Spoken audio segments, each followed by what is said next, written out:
বিসমিল্লাহির রহমানির রহিম। হে সমস্ত জগতবাসী, আজ আমি শামীম আলী চিশতি আপনাদের সামনে যে আলোচনাটি নিয়ে হাজির হলাম, সেই আলোচনাটি হলো যে এই পৃথিবীতে আমরা জন্ম নিয়ে এসেছি, কিন্তু দেখেন কেউ মুসলমান, কে হিন্দু, বৌদ্ধ, খ্রিস্টান। তো আমাদের কোরআনের দিকে লক্ষ্য করলে আমরা পাই যে বায়াত গ্রহণ করতে হবে। কিন্তু আমাকে কোনো একজন ব্যক্তি জিজ্ঞাসা করলেন যে যদি আমি একজন পীরের কাছে বায়াত গ্রহণ করি, তাহলে এই পীর পাল্টিয়ে দ্বিতীয় পীর কি আবার ধরা যাবে কিনা, দ্বিতীয়বার কি কোনো মুর্শিদ ধরা যাবে কিনা, এই বিষয়ে আমাকে জিজ্ঞাসা করলেন। তো এই বিষয়ে আজকে আপনাদের সামনে আলোচনাটি করব। সেই আলোচনাটি অবশ্যই মন দিয়ে শুনবেন।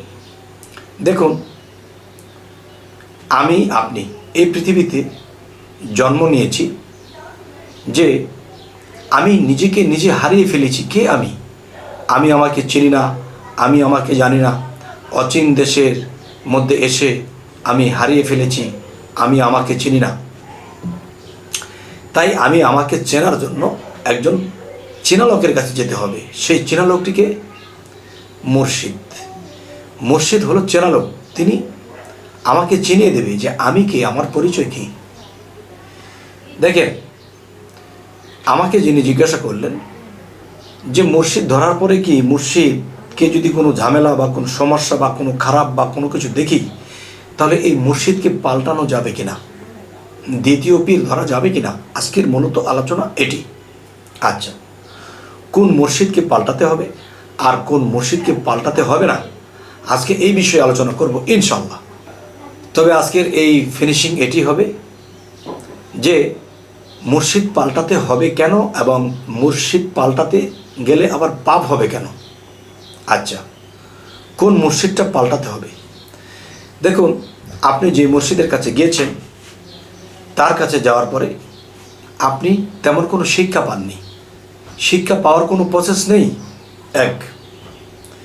দ্বিতীয়ত, জন্মান্তরে নিজকে হারিয়ে ফেলেছি, আমি আমাকে চিনি না, আমি আমাকে জানি না। আমাকে পাওয়ার জন্য, আমাকে চেনার জন্য আমি একজন চেনা লোকের কাছে গেছি বা আমি মুর্শিদের কাছে গেছি। তখন তিনি আমার নিজেকে চিনিয়ে দেয়নি। এবং সেই নিজেকে চিনিয়ে দেবে কোথায়? এক হলো কাগজ কোরআন, এক হলো দেহ কোরআন। এই দেহ কোরআনের মধ্যে আমার নিজের পরিচয়পত্র কোথায় লেখা আছে তা দেখিয়ে দেবে এবং পড়িয়ে দেবে, এক। দ্বিতীয়ত, মানব দেহের মধ্যে আল্লাহ কালেমা ফিটিং করেছে। সেই কালেমাটি কোথায়, কিভাবে ফিটিং করেছে, সেখানে দেখে আমাকে পাঠ করাবে এবং আমাকে সেই বিষয়ে জ্ঞান দেবে।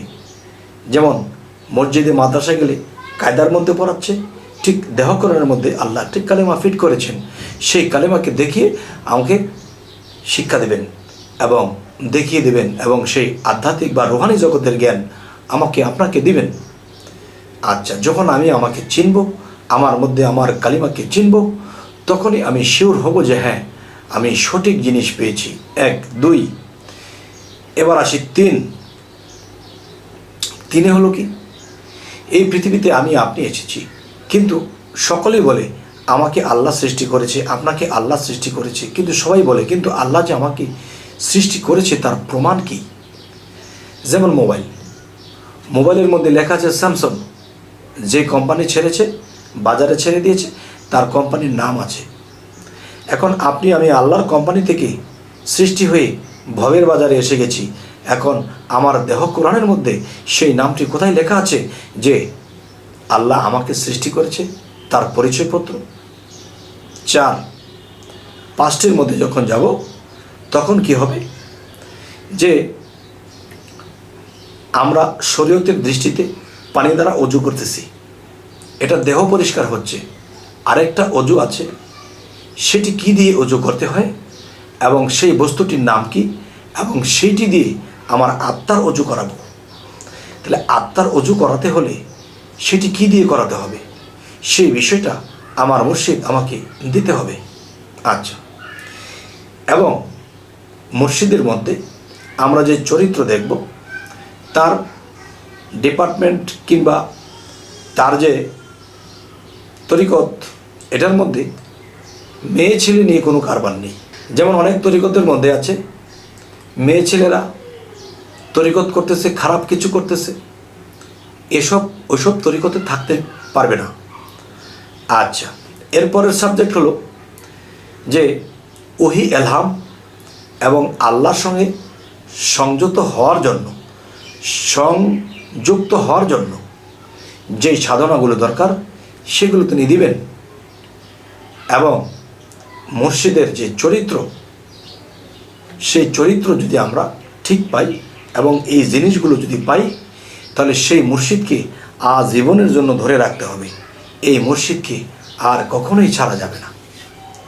আচ্ছা, এর পরের সাবজেক্ট হলো এই জিনিসগুলো যদি কোনো মুর্শিদের কাছে না পাওয়া যায়, এর বিপেটে পাওয়া যায় এবং খারাপ কিছু দেখা যায়, তাহলে সেই মুর্শিদকে আপনি ত্যাগ করতে পারবেন। ত্যাগ করে যেই মুর্শিদের কাছে নিজের দেহ কোরআনের মধ্যে এই পরিচয়পত্রগুলো পাওয়ার পরে আপনাকে সাধনাগুলো দিয়ে দেবে আল্লাহর সাথে সংযুক্ত হওয়ার জন্য, তখনই আপনি সেই মুর্শিদকে ধরে রাখবেন। আর এসব না পেলে তাকে ছেড়ে অন্য মুর্শিদ ধরতে পারবেন। আচ্ছা, তাহলে আজকের যে আলোচনাটি আপনাদের সাথে যেভাবে বলার চেষ্টা করলাম, আপনারা কি সেভাবে বুঝেছেন নাকি বুঝেছেন না? আর যদি আপনারা আমাকে কেউ বলেন, তাহলে এই জিনিসগুলো আপনি বলে দেন। দেখেন, একটা বায়াত করতেছে কাপড়ে ধরে, আরেকটা বায়াত করতেছে মাইক দিয়ে।